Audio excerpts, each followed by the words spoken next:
In June 1812, the young United States declared war on the greatest power in the world, Great Britain. For 2.5 years, Americans fought against the British, Canadian colonists, and native nations in a small but bitter war. Yet in the U.S. today, very little of the War of 1812 lives on in the public mind. It's the forgotten war. It's the war that we don't know too much about. Why was it fought? Where was it fought? Why is it important? It's the war that Americans have largely forgotten, but the British don't remember it either. For the British, 1812 is when Napoleon marched on Moscow. They have no idea there was a war going on the other side of the world. But if it's been forgotten in Britain and the United States, there is a place where people remember the War of 1812, Canada.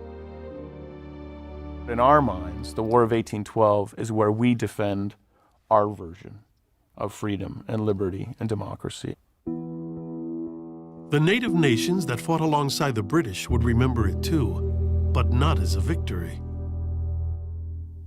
There's this sense that we lost because what we lost was the ability to govern ourselves on our own land. What lasted on every side was a mythical version of history. Stories grew up that really departed from the truth. These were enshrined in the history books. This was a time when legend and myth often substituted for verifiable history. Even real stories turned into legends. In Canada, both a frontier housewife and an aristocratic British general became national heroes. In the U.S., a Shawnee chief is still much admired, though he fought on the other side. And a war composed largely of American defeats is now remembered for a victory at New Orleans, Old Ironsides, the credo, "Don't give up the ship," and a star-spangled banner fluttering in the dawn.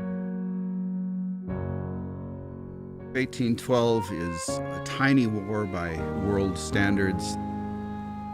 Both sides are struggling to try and defend their own borders and attack the enemy.